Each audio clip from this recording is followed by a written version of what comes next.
طيب بسم الله الرحمن الرحيم الحمد لله رب العالمين والصلاة والسلام على أشرف الأنبياء والمرسلين نبينا محمد وعلى آله وصحبه أجمعين وبعد.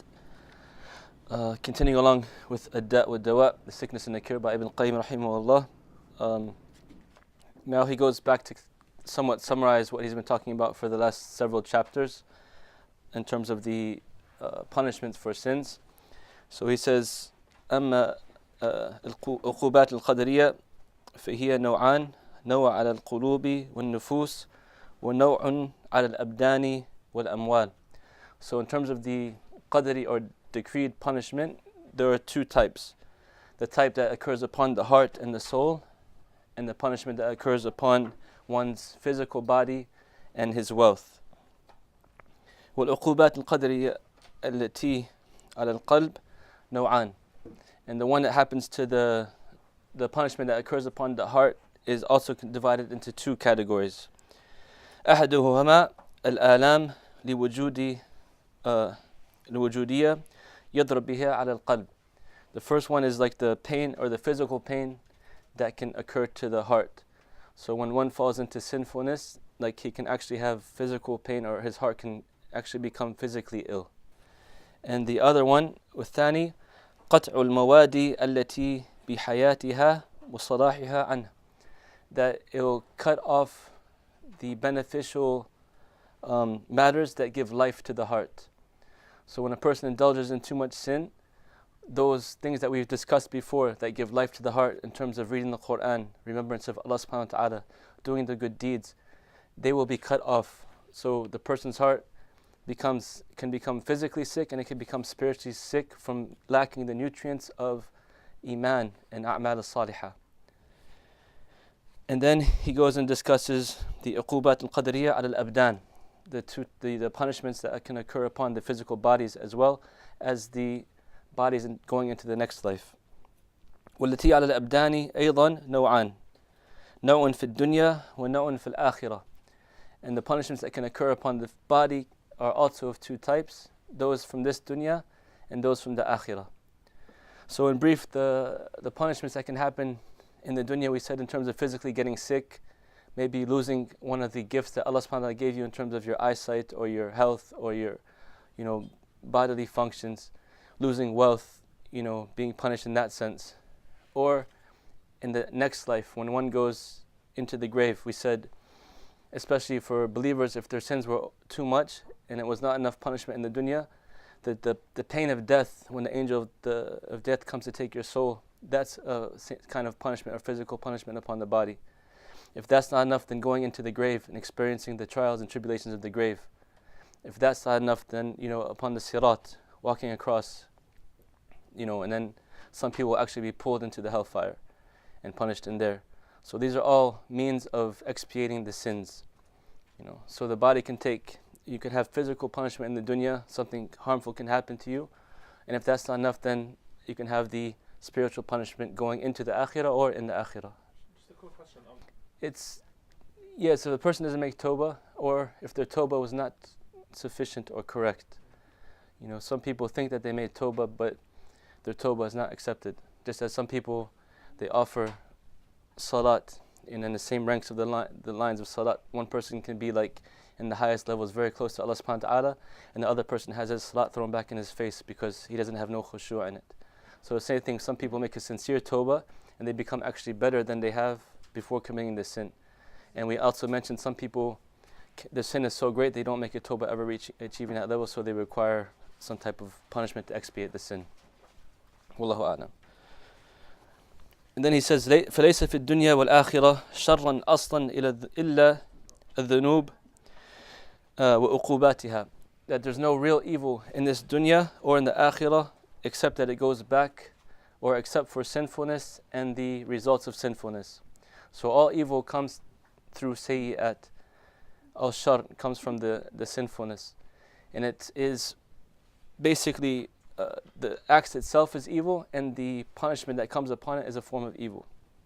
That's why the Prophet ﷺ, he used to seek refuge from the evil of ourselves and the evil of our actions. كان في كل خطبة صلى الله عليه وسلم يستعيذ منهما في خطبته يقول ونعوذ بالله من شرور أنفسنا ومن سيئات أعمالنا. So the shar, or the evil, is based upon the evil actions or the corruption of the heart. All evil stems from that. And the punishment upon that is also like compensation of evil. وسيئات الأعمال من شرور النفس فعاد الشر كله إلى شر النفس فإن سيئات الأعمال من فروعها وثمراتها. And he's saying that the evil goes back to the evil of the self. We talked about النفس الأمارة بالسوء, right? The self that encourages evil. And all the sayyat or evil actions come back to that. They stem from that, right? And the result of evil is evil. So if one indulges in evil in this world, he'll get evil in return, either in this world or in the next world. And then the opposite, so Allah subhanahu wa ta'ala shows for those who are believers, the angels make dua for them. وَقِهِمْ سَيِّئَاتُ وَمِنْ تَقِ سَيِّئَاتِ يَوْمَئِذٍ فَقَدْ رَحِمْتَ. The angels are saying, oh Allah, save them from the sayyat, the evil actions, and whoever stays away from or protects themselves from the evil actions, فَقَدْ رَحِمْتَ, he has achieved Allah's mercy. وَمَنْ تَقِ السَّيِّئَاتِ يَوْمَئِذٍ فَقَدْ رَحِمْتَ. The one who stays away from the sayyat will have Allah subhanahu wa ta'ala's mercy. أظهر في عقوبات الأعمال المطلوب وقاياتها يومئذ. So those who do the actions that are required of them, it's like they put a waqaya or a barrier between them and the sins. And they save themselves from shururi anfusina, like the evils of ourselves. Then he goes into detail in explaining that, but we've kind of covered it in previous lessons. So he goes on to summarize kind of like all the stuff we've been talking about in a brief couple of pages, to talk about the evil effects of the sins and how they influence the heart and the life. So he said, فاستحضر بعض العقوبات التي رتبها الله سبحانه وتعالى على الذنوب وجوز وصول بعضها إليك وجعل ذلك داعيا للنفس إلى هجرانها وأنا أسوق لك منها طرفا يكفي العاقل مع تصديقي ببعضه. So he's saying that basically reminding oneself of the evil effects of the sins is a way to stay away from them. And he's going to talk, he says, I'm going to talk to you or give you some of a summary of some of those punishments that any logical person, it would be sufficient for him to take heed of and stay away from the sins. The first one he says, فمنها الختم على القلوب والأسماع والغشاوة على الأبصار والإقفال على القلوب. The sealing of the heart and the hearing and the covering of the eyesight and the locks upon the hearts. وجعل الأكنة عليها والرين أو ران عليها والطبع وتقليد الأفئدة والأبصار, and putting a seal upon the hearts or blinding the hearts and covering it. والحلولية بين المرء وقلبه وإغفال القلب عن ذكر رب, and also putting a person like away from a sound heart, and also putting a barrier between you and the remembrance of Allah subhanahu wa ta'ala. وإنساء الإنسان نفسه وترك إرادة الله تطهير القلب. Also a person forgetting oneself, we talked about that before, and how it will prevent Allah from purifying your heart. وجعل الصدر ضيقا حرجا كأنما يسعد في السماء, and making the heart or the chest like constricted and hard, like he's going up into the air, up into the sky. You know, when you go up into the sky without any type of breathing apparatus, the oxygen is not sufficient, so your heart starts constricting until you die. And that's he's quoting a part of the ayah that shows those who leave belief and indulge in sinfulness, that's how their hearts or their chest become so constricted. And then he goes on and says that القلوب أربع قلب أجرد فيه سراج يزهر في ذلك قلب المؤمن. Like the hearts, there's 4 types. The one that the light is upon it, and that's like the mu'min, the believer. His light shines, it's pure, it's beautiful. وقلب أغلف فذلك قلب الكافر. And the heart that's sealed, closed, like away from the good, that's the heart of the disbeliever. وَقَلْبٌ مَنْكُوسٌ فَذَاكَ قَلْبٌ مُنَافِقٌ. And the heart that is like distorted or backwards, and that's the heart of the hypocrite. وقلب تمده مادتان مادة الإيمان ومادة النفاق وهو لما غلب عليه منهما. And then the fourth category of hearts are those that are mixed between iman and nifaq. And he's saying that whichever one takes precedence over, that's the one he's closest to. And he's saying the other categories of hearts that you can classify is التثبيت عن الطاعة أو الإقعاد عنها. The hearts that are made firm upon obedience to Allah subhanahu wa ta'ala, or those that are not able to do so. ومنها جعل القلب أصم لا يسمع أبكم لا ينطق به أعمى لا يرى فتصير النسبة بين القلب وبين الحق الذي لا ينفعه غيره كالنسبة بين أذن الأصم والأصوات وعين الأعمى والأنوان. So he's saying that the hearts that become deaf and they cannot hear, or mute, they cannot talk, or blind and they cannot see. So the hearts become like, a deaf person to sounds. Like a deaf person can't hear the sounds. Or a blind person to colors. A blind person can't see. He can't see the colors. وَلِسَانِ الْأَخْرَسِ وَالْكَلَامِ. Or the mute person and speech. The mute person cannot speak correctly, right? So he's saying a sick heart, a corrupted heart, it's like these type of people. You have the tool here, but it's of no benefit to you, right? Just like some of the blind people have eyes, but they can't see it with.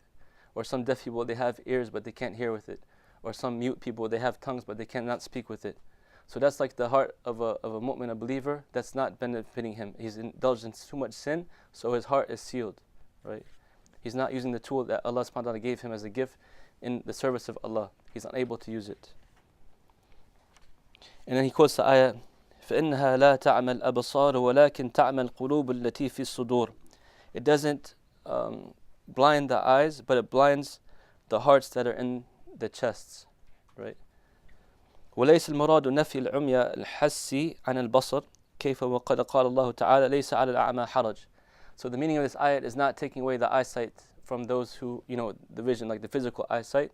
And how can that be? As he says, Allah says, ليس على الأعمى حرج. The blind person is not required, or does not held to account because of his blindness. So he's saying this ayat means basically the blindness of the heart. When the heart is sealed, it's blind to the truth. It's blind to the light of Allah subhanahu wa ta'ala. It can't distinguish between right and wrong anymore. It's so sick that evil becomes good in its sight. That's the heart that's become blind. That's the heart that he's talking about. Then he talks about from the other punishments of the sinfulness upon the heart is خسف القلب. خسف القلب كما يخسف بالمكان وما فيها فيخسف به إلى أسفل السافلين. So khasf is like basically being sucked under, like the potholes, or what do you call that thing when like the earth just, sinkhole, like a sinkhole. Yeah, like what happened to the Qarun as a punishment. Allah subhanahu wa ta'ala let the earth like suck him in and all his possessions. So he's saying there's a heart like that also.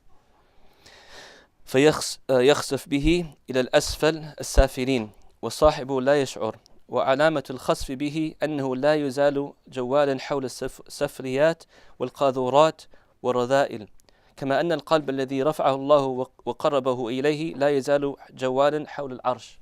So he's saying that this type of sinkhole of the heart sinking down to the lowest of low, and the sign of that is when he doesn't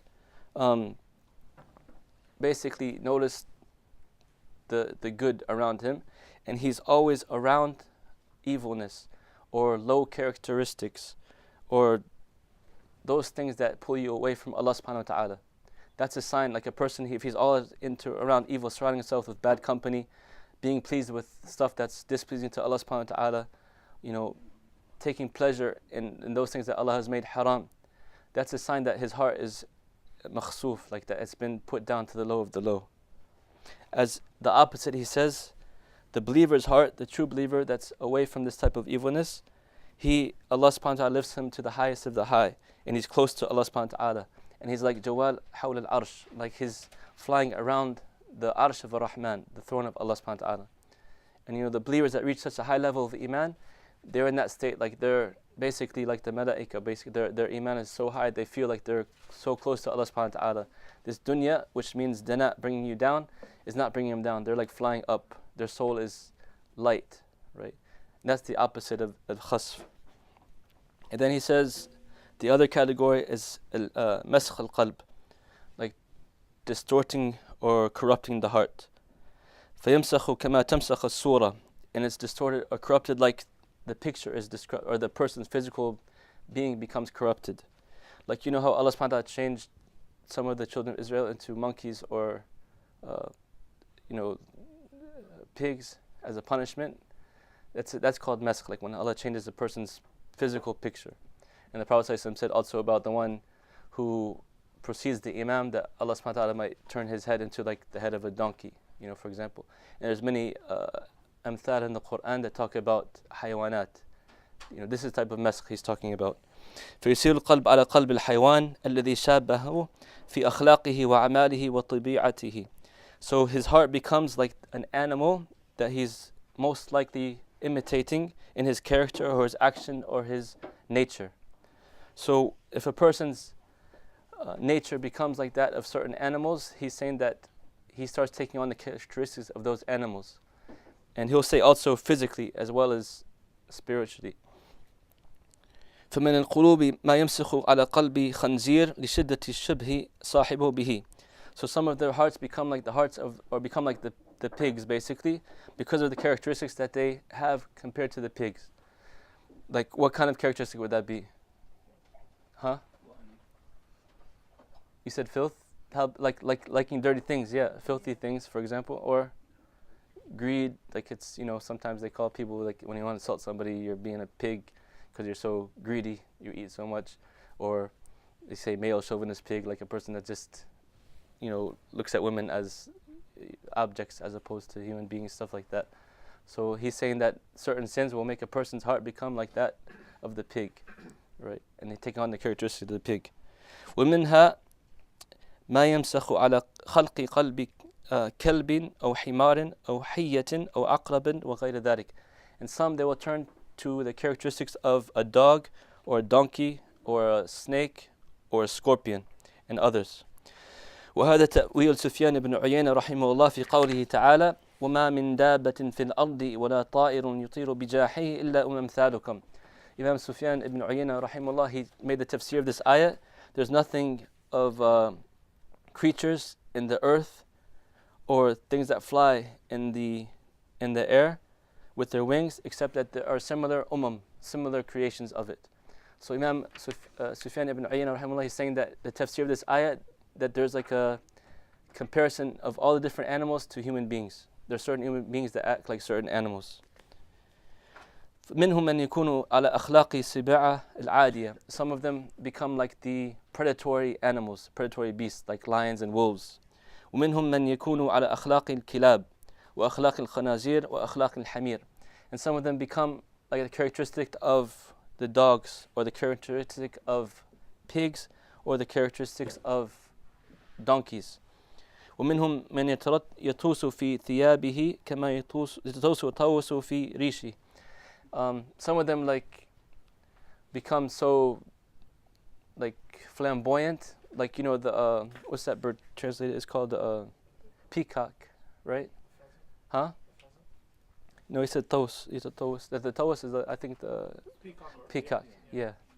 So it's it's showing off its feathers and its he said some people, they take so much pride in their dress and their outward characteristic, they're kind of like this bird in that characteristic of showing off.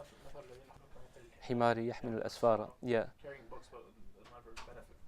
Yeah, that's one of the mithal in the Quran. Allah compares those who have carrying books upon them, their backs, but not acting upon the knowledge. Like the donkey is carrying books upon his back, it's not benefiting from the knowledge. Oh, kal kilbi in tatruku yalhath. Like the dog, if you leave it, it's always like putting his tongue out and always thirsty, basically. So Allah draws many amthal in the Quran of hayawanat, and it's like this Imam is saying it's a comparison for those who take on their characteristics. And he also talks about there's some like nice animals too, like the pigeon, gentle and kind, or like the sheep, and he said that's one of the best mithal. because the sheep, they're kind of like innocent and pure, and they follow their leader, right? And then he said there's some that are like wolves or snakes preying upon the innocent sheep, trying to misguide them or take them, like the stray sheep, take them from the flock, attack them. Or the snakes, when they sneak around and they jump on people unexpectedly. So he's saying that's also, so there's certain people that have that characteristic. They're like wolves, they prey on innocent. Or they're like snakes, they're sneaking, they try to betray people. And he's saying that these characteristics, when a person becomes so indulged in that, like for example in greed or being sneaky or trying to be deceitful and stuff like that, he said the mu'min, he has like firasa, or she has firasa, so they can see sometimes things that other people can't really see. So he's saying to some believers, even to some regular people, these characteristics become manifest in the person's physical being too. Like he starts looking a little bit like a wolf, or he starts looking like a little bit like a pig, or like the bad characteristics come take a physical appearance to those who have the farasa. The Imam gets into that, saying that. And then he talks about نكس القلب حتى يرى الباطل حقا والحق باطلا والمعروف منكرا والمنكر معروفا. That the heart becomes like distorted to the point that it becomes like seeing the opposites. It sees the truth as falsehood, it sees falsehood as truth. It sees good as evil and evil as good. ويفسد ويرى أنه يصلح. And he does evil and he thinks that he's doing good. ويصد عن سبيل الله ويرى أنه يدعو إليها. And he's preventing people from the way of Allah subhanahu wa ta'ala, and he thinks that he's calling people to the way of Allah subhanahu wa ta'ala. ويشتري ضلالة بالهدى. And he's buying misguidance with guidance. وهو يرى أنه على الهدى ويتبع هواه وهو يزعم أنه مطيع لمولاه. And he thinks that he's following guidance, but he's upon misguidance. And he thinks that he's obeying Allah subhanahu wa ta'ala, but he's being disobedient to him. وكل هذا من عقوبات الذنوب الجارية على القلوب. And all of these are punishments that occur upon the hearts. That Allah subhanahu wa ta'ala allows a person when he gets misguided to the point of not taking heed anymore. These are the punishments that Allah can send upon the heart. And then he says, حجب القلب عن الرب. One of the worst forms he ends with this in this chapter, the sealing of the heart to Allah subhanahu wa ta'ala. حجاب القلب عن الرب في الدنيا والحجاب الأكبر يوم القيامة كما قال الله تعالى كلا بل ران على قلوبهم ما كانوا يكسبون كلا إنهم عن ربهم يومئذ لمحجوبون. He said that there's two types of hajj. The seal, or in this dunya, in this earthly life, you're being prevented to be close to Allah subhanahu wa ta'ala, and the greater one, or the most severe one, the greatest punishment, to be sealed from your Lord on the Yawm al-Qiyamah. And we talked about this before. One of the greatest gifts of a believer, of a mu'min, is to see your Lord, to see the one who created you, right? And the opposite, the greatest punishment, is to be of those who are mahjubun. They are sealed from seeing Allah subhanahu wa ta'ala.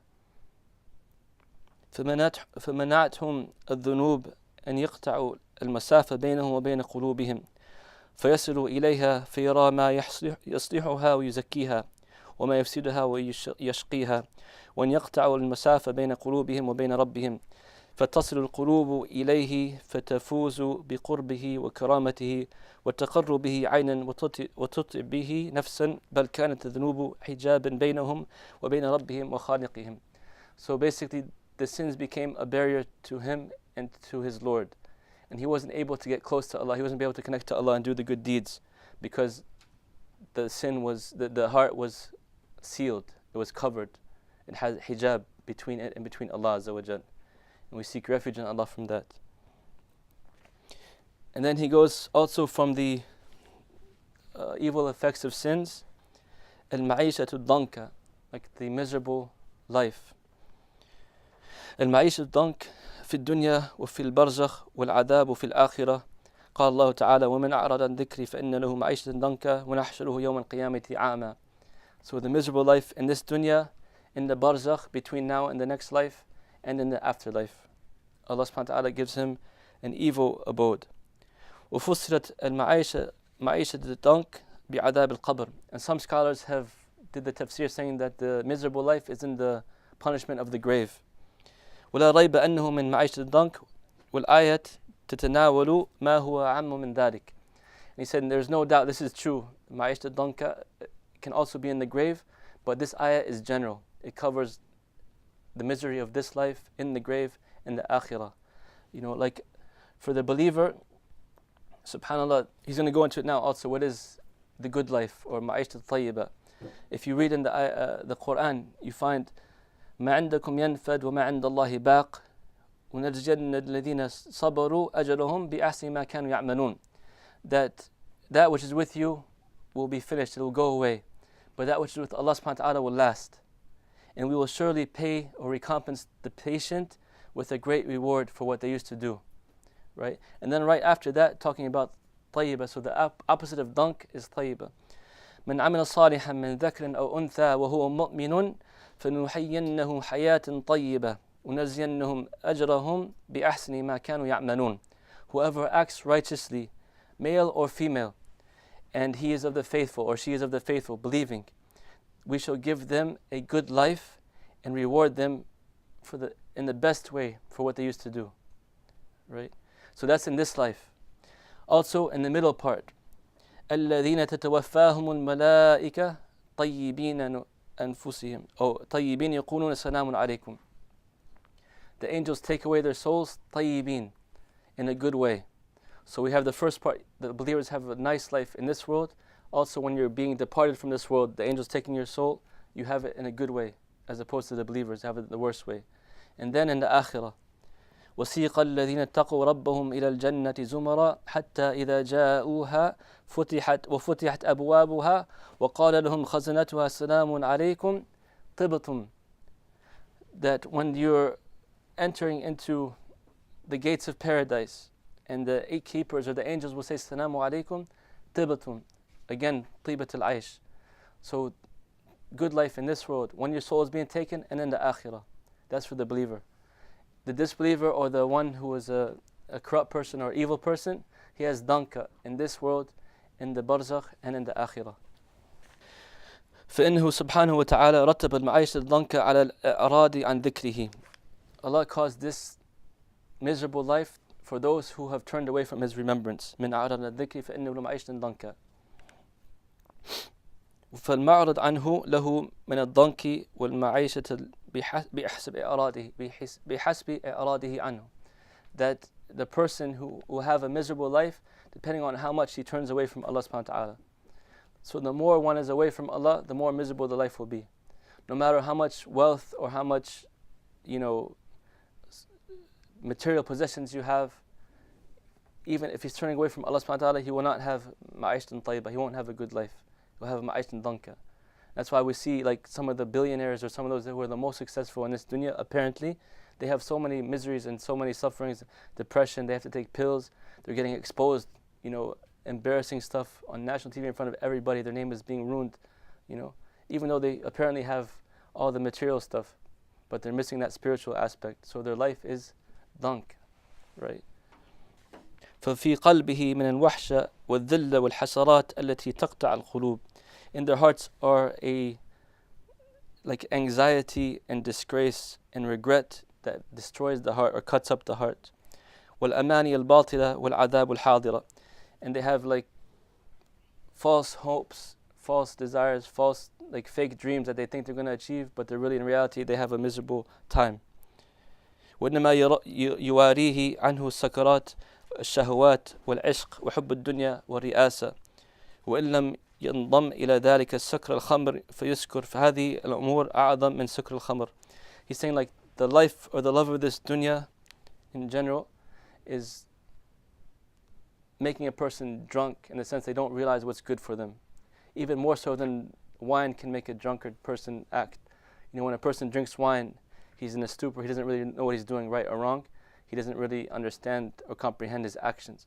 So he's saying like the love of this dunya and the greed for it and following, for its trying to achieve ri'as, like leadership and trying to sacrifice all the stuff for it, the person is in a stupor or a drunken state greater than the one who is drinking wine physically, because the dunya warps the person's heart and it warps the person's mind so much he doesn't realize what he's doing. He doesn't know that he's doing wrong. He doesn't care. Like if you ask a person, what's a good life? Like I'll ask you guys, what's a good life? Inshallah, you say. Okay, what's a good life? Anybody? I hope you know what a good life is so you can live one, inshallah. Anything? Huh? Trick question. It's a trick question maybe, but for you guys it shouldn't be. Being successful? Okay. How? Being close to Allah subhanahu wa ta'ala. That's the most success you can have, inshallah. Yeah, if you're close to Allah subhanahu wa ta'ala, for a mu'min, a believer, that's the true success. من زحزح عن النار وأدخل الجنة فقد فاز. That who is saved from the hellfire and enters into paradise has achieved success. Right? That's the true success. But you'll find, like for example, the poor person, he thinks that if I can get money, then my problems will be solved. I'll be happy. That's the good life, hayatun tayyibah, for the poor person. The sick person who's suffering from illnesses, he'll think that his success, his happy life, achieving happiness is to be healthy, to be cured from his sickness, right? The oppressed person, the weak person under a dictator, he'll think that if he achieves power, that's his success.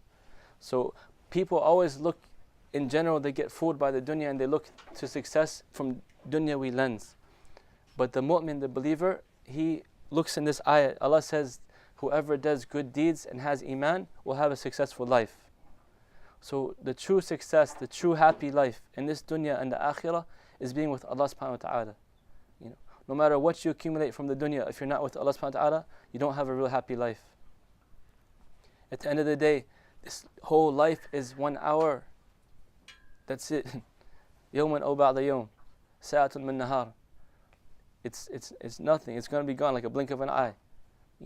So if you have like لذة ساعة والندم الدهر, like a pleasure, a brief pleasure, and then a regret forever. Or is it better to have, sabru sa'a walladatu dahr, like be patient for this 1 hour and you have eternal pleasure, right? It's a deception. We fall for it because we just see the here and now. We don't realize it's ending. It's running away from us. Like we're chasing after it, but it's running away from us and we can't catch it. Like every single day that passes, our life has gone away. We can never get it back.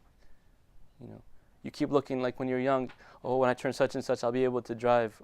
Or when I graduate from college, I'm going to graduate from high school. When I graduate from college, all this stuff keeps happening and it's just moving. Like you think it's going to take forever, but then it happens just like that. In your life, your years are gone. Calculate how many hours you spent in your life doing frivolous stuff. Just take sleep. If a person, like, they recommend 8 hours of sleep a day generally. I don't think we need that much, but I've talked to some doctors if we don't need that much, but just say 8 hours a day, that's 1/3 of your life gone. Sleep. We'll take, so if you live 75 years, that's 25 years gone. You have 50 left. All right, then calculate your driving, your eating, your meetings, getting togethers, all this stuff. Calculate how much time is spent in frivolous things and how much time is spent with Allah subhanahu wa ta'ala. As we talked about before, like Imam Ibn Qayyim said, all the other time that's not spent with Allah or in the service of Allah or doing good deeds is time wasted, and it's not counting as true life. Right? So sit back one day and maybe even tonight before you sleep and take account of yourself. Like ask yourself, how many hours have I spent obeying Allah subhanahu wa ta'ala today in my life? How much lifetime, what can I do with the time that I have left? We don't even know how much time we have left. Inshallah, you take advantage of your life before your life is gone. Take account of yourself before you're held to account by Allah subhanahu wa ta'ala. So he says that the heart doesn't become tranquil or safe or at peace except with being close to Allah subhanahu wa ta'ala. And you can't get true pleasure except with being close to Allah subhanahu wa ta'ala. Then he recites the ayah, من عمل صالحا من ذكر أو أنثى وهو مؤمن فنحيينه حياة طيبة ونجزينهم أجرهم بأحسن ما كانوا يعملون. That those who do the good deeds from male or female and they're a believer in Allah subhanahu wa ta'ala, we will give them a nice life and we will reward them with the best that they used to do. So Allah subhanahu wa ta'ala is so generous and so merciful. He's not just going to give you like a reward according to what you deserve, but to the best of what you do. And even more, Because Allah, He's given you the faculties, He's given you life, He's given you everything just to if you use it in the right way, and He'll give you so much more. Like, it's a business deal that no one would ever offer. Like, I give you everything, and I just ask you to use it for something that's going to benefit yourself, and then I'm going to reward you for that. Right? No one in the dunya will do that. But Allah subhanahu wa ta'ala, He is the most merciful, the most kind, the all-loving. He gives you this. He gives you your life. He says, do this, it's going to benefit you. I don't need nothing from you. I don't need any food, I don't need any wealth, I don't need any recompensation. Just use this amana, this trust, this gift I gave you in your body, in your heart, in your soul, for your own good, and I will give you much, much more. مَا لَا عَيْنٌ رَأَتْ وَلَا أُذُنٌ سَمَعَتْ وَلَا خَطَرَ عَلَى قَلْبِ بَشَرٍ. No eye has ever seen, no ear has ever heard. No one can even imagine. The greatest thing, the greatest pleasure you can imagine in this dunya, the greatest, whatever you can have, it's nothing compared to akhirah. It doesn't equal. لِلَّذِينَ أَحْسَنُوا فِي هَذِهِ الدُّنْيَا حَسَنَةٌ وَلَدَارُ الْآخِرَةِ خَيْرٌ وَلَنَعْمَ الدَّارُ الْمُتَّقِينَ. Those who do good in this world, and the blessings of the akhirah are even better. And the dar of the pious is like everlasting. Dar al-muttaqin. That's the... So, الْيَوْمُ الْعَمَلُ بِلَا حِسَاب. Like, you have actions and you're not held to account yet. And the next life is hisab and no more amal. Like, you can't do any more works after you die. Your time is cut. Your test is over. There's no retakes. And then you take into account. So get that concept in your head before it's too late.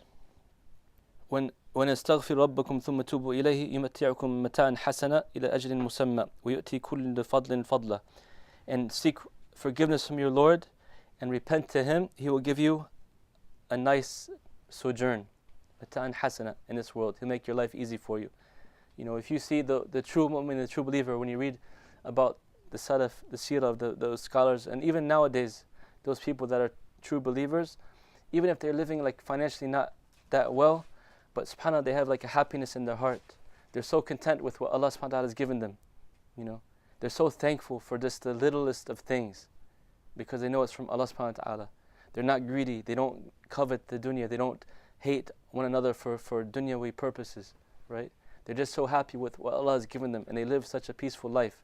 They go to bed, as the hadith that we talked about before, when the Prophet ﷺ said, this is a person from Ahl al-Jannah. And then Ibn Umar radiallahu anhu followed this person around to see what he did extra. And he found that he didn't do much of extra fasting or prayers. And he asked him after 3 days spending time with him, the Prophet said, you are a person of paradise. Like, what's your secret? What do you do? I watched you. You don't do extra more than we do. He said, I don't know. I don't do much, but every night before I go to sleep, I make sure I don't have any hard feelings in my heart against any Muslim or anybody, right? So he has hayatun tayyiba, even in this dunya. If a person throws dirt at you or tries to make you upset, it doesn't bother you because your goals are higher than that, right? The problems of the dunya, they can attribute to basically three main, barriers, that cause one to have hardship of the dunya. And it's the stuff we talked about before. So, jahl, ignorance, or su'al dhan billah, like having bad thoughts about Allah subhanahu wa ta'ala, shahawat, and the shaitan, basically, shayateen al-insi wal jinn. Those three things are like the barriers to Allah subhanahu wa ta'ala that prevent one from achieving hayat al-tayyibah. So, jahl, the cure for that, ignorance, being ignorant of your religion, being ignorant of Allah subhanahu wa ta'ala, having bad thoughts about Allah. The trick that falls upon some people is that we talked about before, how you can't you can't ask for tawbah, you've done too much bad. That's having bad thoughts about Allah subhanahu wa ta'ala, right? So that's all a result of ignorance, and the cure of that is ilm, knowledge, learning about your deen, learning what's pleasing to Allah subhanahu wa ta'ala, learning how to cure the sickness of the heart so you can get closer to Allah subhanahu wa ta'ala. And the other barrier, as we talked about before, shahawat, the desires, the lower desires. Like, all of us have shahawat, we all have desires, but Allah subhanahu wa ta'ala, He gave us a way to use them in a halal manner that we will get blessings for it. You can't eat pork or drink wine, but you can eat how many other things? How many beautiful drinks of fruits that you can drink? You're not supposed to commit fornication or adultery, but you can get married. So Allah knows we have shahwat, but He gives us ways to use it in a halal manner. So the opposite of your lower desires, you do it by obedience to Allah subhanahu wa ta'ala, staying away from the haram, doing the fara'id and doing the sunan, right? And then doing those things that you have desires for in the halal manner. That's the cure for the shahwat. And then the shaitan, to learn, like we said, the deception of the shaitan, his tricks, how to get away from it, how to not keep bad company, how to not be deceived by those who are away from Allah subhanahu wa ta'ala. And that's do the opposite, which is keep good company, keep the remembrance of Allah subhanahu wa ta'ala. The shaitan encourages you to forget Allah, to stop reading the book of Allah, the Quran, His words, to be associated with people who are going to bring you down. So you do the opposite. You remember Allah, you read the Quran, you hang around good people, and control the tongue, like we talked about many times.